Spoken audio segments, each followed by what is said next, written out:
USA के 50% hotel और motels Gujarati own करते हैं, जिनकी वैल्यू ओवर $40 बिलियन है। कभी सोचा है कि गुजराती लोग बिजनेस कैसे करते हैं और कैसे वो लोग इतने अमीर होते हैं? ऐसी कौन कौन सी वो स्ट्रेटजीज लगाते हैं जिसकी वजह से वो लोग अपने बिजनेस में सक्सेसफुल होते हैं और अपने बिजनेस में सबसे ज्यादा पैसे कमाते हैं? अगर गुजरात एक कंट्री होता तो चाइना एंड कोरिया के बाद 3rd नंबर पे आता फास्टेस्ट ग्रोइंग इकोनॉमी में।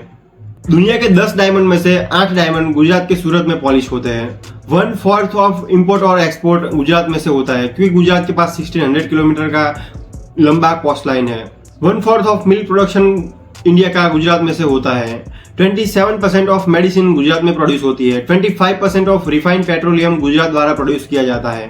कॉटन प्रोडक्शन में गुजरात नंबर 1 है। गुजरात के पास इंफ्रास्ट्रक्चर है, इलेक्ट्रिसिटी है, रिन्यूएबल एनर्जी है, स्मार्ट सिटीज है, रोड कनेक्टिविटी है और 98% ऑफ इलेक्ट्रिसिटी है। फॉर एग्जाम्पल धीरूभाई अंबानी, मुकेश अंबानी, गौतम अदानी, पंकज पटेल, करशन भाई पटेल, ये सारे गुजराती बिजनेसमैन हैं। आज हम इसी के बारे में बात करने वाले हैं कि ये लोग इतना सारा पैसा कैसे कमाते हैं और अपने बिजनेस में सक्सेसफुल कैसे होते हैं। दोस्तों, मैं भी एक गुजराती हूँ, तो मेरे से ज्यादा अच्छा कोई नहीं बता पाएगा।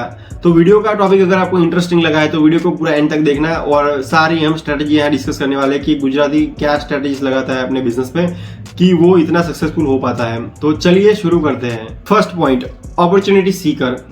दोस्तों, गुजराती जो होता है वो अपॉर्चुनिटी सीकर होता है। अगर वो कहीं पे भी नई अपॉर्चुनिटी देखता है, जैसे मार्केट को जरूरत है किसी चीज की और वो अपॉर्चुनिटी देखता है कि मार्केट को इस चीज की जरूरत है, कस्टमर्स यहाँ पे इस चीज के लिए परेशान हो रहे हैं, उनको प्रॉब्लम है, इस चीज की उनको बहुत ज्यादा जरूरत है, तो वो अपॉर्चुनिटी देखता है कि हाँ इस अपॉर्चुनिटी की जरूरत है मार्केट में, तो वो अपॉर्चुनिटी सीख करता है।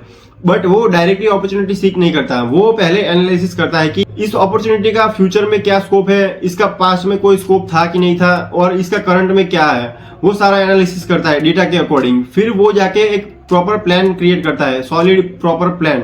उसके बाद वो अपने फैमिली मेंबर्स से बात करता है, अपने बड़ों से बात करता है कि इस प्लान को एग्जीक्यूट करना चाहिए कि नहीं करना चाहिए। अगर वो लोग सब एग्री करते हैं, उसके बाद में वो अपने प्लान को एग्जीक्यूट करता है। अपने प्लान को एग्जीक्यूट करने के बाद वो लोग नेटवर्किंग करते हैं, और नेटवर्किंग करने के बाद वो लोग अपने बिजनेस को एक्सपांड करते हैं, और इसी के कारण वो ज्यादा रेवेन्यू जनरेट कर पाते हैं। ऐसा नहीं है कि वो लोग अपने बने बिठाए बिजनेस को ही एक्सपांड करने की सोचते हैं, लेकिन उसमें कैसे नया नया इनोवेशन किया जाए, उसमें कैसे प्रोडक्ट नए नए लेके आए और उसको कैसे स्केलेबल करा जाए, वो सारी बातें गुजराती सोचता है। इसीलिए वो अपॉर्चुनिटी सीकर होता है। वो कहीं पे भी अगर अच्छी अपॉर्चुनिटी देखता है तो उसको इम्प्लीमेंट करता है, और इसके कारण वो लोग अपने बिजनेस में सक्सेसफुल होते हैं। दोस्तों, इसका रियल एग्जाम्पल है अंबानी, अदानी और पटेल्स। आपने देखा होगा कि वो कई सेक्टर में अपने बिजनेस को लेके आते हैं। जैसे रिलायंस का हो गया तो उसका सुपरमार्ट भी है, उसका कार्ड भी आता है जियो का, और फोन भी आता है, और वो लोग कई कई सेक्टर में आगे आ चुके हैं। अदानी का भी देख सकते हो आप, सीएनजी में है, पेट्रोल में है, इवन स्कूल का बिजनेस भी वो करते हैं। गुजरातियों के खून में ही बिजनेस होता है। उनको पहले से ही सिखाया जाता है कि आपने जीवन में કંઈક મોટું કરવાનું છે, આપણે નાનો કે મોટો પોતાનો ધંધો કરવાનો છે, કોઈના નીચે નોકરી નથી કરવાની।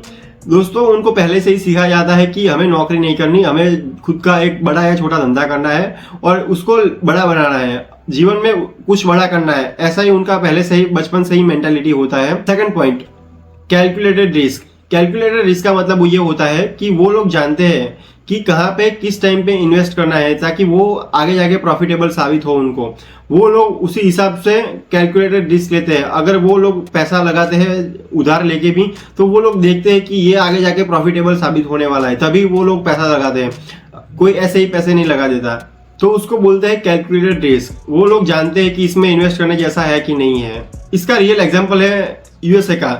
जैसे मैंने पहले बताया कि यूएसए के 50% होटल्स और मोटल्स गुजराती ओन करते हैं, और वो सारे पटेल्स हैं। जब कांजीभाई पटेल 1940 में वहां पे शिफ्ट हुए थे, तब वहां पे जापानीज को निकाला जा रहा था, और जो जापानीज की प्रॉपर्टी थी वो कांजीभाई ने खरीद ली, जो थी होटल्स और मोटल्स। उन्होंने बहुत ही सस्ते दामों में खरीद ली। उनको लगा था कि ये आगे जाके प्रॉफिटेबल बिजनेस साबित होगा, और अगर नहीं भी हुआ तो वहां पे उनकी फैमिली रह सकती है। और हुआ ऐसा कि वो आगे जाके प्रॉफिटेबल बिजनेस साबित हुआ। वो लोग अपने कस्टमर्स को अपनी फैमिली से ही ट्रीट करवाते थे और उससे कॉस्ट कटिंग करवाते थे वो लोग। फिर जो युगांडा में जो पटेल लोग थे, उनको भी कांजीभाई देसाई ने इनवाइट किया यूएसए में होटल्स और मॉडल का बिजनेस शुरू करने के लिए, और इसी तरह वो अपॉर्चुनिटी सीख करते गए। और यूएसए में जितने भी होटल्स और मॉडल्स है उसमें से 50% गुजराती ओन करते हैं पटेल के द्वारा, तो which is dominated by Patel and this is called calculated risk. Third point, strong community and साथ। गुजराती बिजनेस इसलिए सक्सेसफुल होते हैं कि उनकी कम्युनिटी बहुत ही स्ट्रांग होती है। वो लोग हर एक सिचुएशन में एक दूसरे का साथ देते हैं, चाहे वो सुख हो या दुख हो। वो लोग बिजनेस में भी एक दूसरे को साथ देते हैं, चाहे वो लॉस में हो या प्रॉफिट में हो, और वो लोग सभी चीजें एक साथ सेलिब्रेट करते हैं। और वो लोग इसलिए स्ट्रॉन्ग कम्युनिटी है क्योंकि जैसे मैंने पहले बताया कि कांजी भाई देसाई ने युगांडा के पटेल्स को भी वहां पे बुला लिया होटल्स और मॉडल्स का बिजनेस करने के लिए। तो आप देख सकते हो यहाँ पे स्ट्रॉन्ग कम्युनिटी, वो लोग एक दूसरे को सपोर्ट करते हैं और इसी तरह वो लोग आगे आते हैं। इसी कारण वो लोग सक्सेसफुल होते हैं अपने बिजनेस में। फोर्थ, फाइनेंशियल सेवी। यहाँ पे बहुत सारे लोग बोलेंगे कि गुजराती कंजूस होते हैं, but let me clear you, Gujarati लोग कंजूस नहीं होते दोस्तों। वो अपने फाइनेंशियल प्लानिंग को लेके बहुत ही कंसर्न रहते हैं। वो लोग अपनी फाइनेंशियल प्लानिंग को बहुत ही तगड़ी रखते हैं। वो लोग मजा से ज्यादा जमा में विश्वास रखते हैं। वो लोग कंजम्पशन से ज्यादा इन्वेस्टमेंट में विश्वास रखते हैं। वो लोग वैल्यू देने वाली चीजों में विश्वास ज्यादा रखते हैं। अगर आप देखोगे तो दूसरे कम्युनिटी के लोग जो होते हैं वो मजा में इन्वेस्ट करते हैं, लेकिन गुजराती जो होता है वो जमा में इन्वेस्ट करता है। तो ऐसी ही चीजों में इन्वेस्ट करते हैं जो आगे जाके प्रॉफिटेबल साबित हो। वो किसी भी चीज में ऐसे इन्वेस्ट नहीं कर देते। अगर कोई चीज गिर रही है और सब मना कर रहे हैं कि ये चीज में अभी इन्वेस्ट मत करो, लेकिन फिर भी वो वहीं पे इन्वेस्ट करेंगे क्योंकि उनको लगता है कि ये आगे जाके फ्यूचर में प्रॉफिटेबल साबित हो सकती है, तभी वो लोग यहाँ पे इन्वेस्ट करते हैं। गुजराती लोग तो ऑनलाइन चीजें भी परचेस नहीं करते हैं, वो लोग तो ऑफलाइन परचेस करना पसंद करते हैं। ऑनलाइन वो तब परचेस करते हैं जब भारी मात्रा में डिस्काउंट चल रहा हो दोस्तों, और मैं भी ऐसे ही करता हूँ। एक गुजराती वो होता है जो मारवाड़ी से माल खरीदता है सस्ते दामों पे और सिंधी को महंगे दामों में बेचता है, which is next to impossible, but वो वही कर सकता है जो गुजराती हो। एक गुजराती जो अमेरिका में रहता है उसकी एवरेज इनकम 3 गुना ज्यादा है एक अमेरिका में रहने वाले अमेरिकी से। फिफ्थ, रिश्ते और भरोसा बनाना। गुजराती लोग ये चीज बहुत ही अच्छी तरह से जानते हैं कि your network decide your net worth. आपका जितना भी बड़ा नेटवर्क होगा आपकी नेटवर्थ उतनी ही बड़ी होगी। वो लोग अपनी रिलेशनशिप को बहुत ही मेंटेन करते हैं। वो लोग जिससे भी रिलेशनशिप बनाते हैं उससे बहुत ही अच्छी तरह हेल्दी मेंटेन करते हैं और ट्रस्ट बनाते हैं वो लोग एक दूसरे के बीच में। ताकि गुजराती लोग जो होते हैं वो बहुत ही इमोशनल होते हैं। वो अपने कस्टमर्स की फीलिंग समझते हैं। वो लोग समझते हैं कि इसको क्या जरूरत है और इसकी जरूरत कैसे फुलफिल की जाए। वो और इसी कारण कस्टमर्स भी उनके ऊपर बहुत ही ज्यादा विश्वास रखते हैं और उनसे ही सामान चीजें खरीदते हैं। इसी कारण गुजरात की इकोनॉमी मोस्ट प्रॉफिटेबल इकोनॉमी है इंडिया में। Sixth, simple living and high thinking. आपने गुजरातियों को देखा होगा कि वो लोग सिंपल लाइफ जीते हैं। वो लोग हाई थिंकिंग रखते हैं दोस्तों अपने माइंड में। सिंपल लाइफ इसलिए जीते हैं क्योंकि वो चीज़ों को कॉम्प्लिकेटेड बनाना नहीं चाहते हैं। अगर वो लोग चीज़ों को कॉम्प्लिकेटेड बनाएंगे तो उनकी सारी पूरी मेंटल एनर्जी वहीं पे चली जाएगी और इसी के कारण उनके दिमाग में नए नए आइडियाज जनरेट नहीं कर पाएंगे बिजनेस के रिलेटेड, और वो लोग पैसे ज़्यादा कैसे कमाने इसके आइडियाज भी जनरेट नहीं कर पाएंगे। इसीलिए वो लोग सिंपल लाइफ जीते, सिंपल कपड़े भी पहनते हैं। आपने देखा होगा गौतम अदानी को, धीरूभाई अंबानी को, वो लोग सिंपल कपड़े पहनते हैं, वो फैंसी कपड़े नहीं पहनते। और आपने जो मार्क जुकरबर्ग को भी देखा होगा कि वो भी टी शर्ट एंड शॉर्ट्स पहनते हैं क्योंकि वो लोग चाहते हैं कि सारी जो मेंटल एनर्जी है वो अपने बिजनेस में लगाए और कैसे उसको प्रॉफिटेबल करें इसी में लगाते हैं। वो लोग इसमें नहीं लगाते फालतू के कपड़ों में कि क्या कपड़ा पहनना है और कैसे हमें लाइफ जीना है।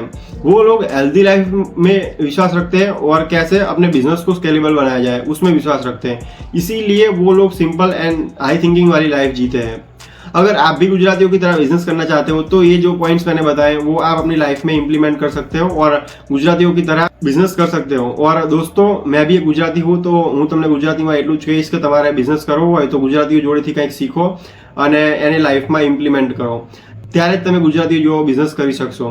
सो वीडियो आपको अच्छा लगा है तो इस वीडियो को मैक्सिमम लोगों के साथ शेयर करना जिनको बिजनेस में इंटरेस्ट है, और आप भी मुझे बता सकते हो कि वीडियो आपको कैसा लगा और नेक्स्ट वीडियो किस टॉपिक पे चाहिए वो भी बता सकते हो। Till then take care, bye bye, stay safe, stay healthy, adios.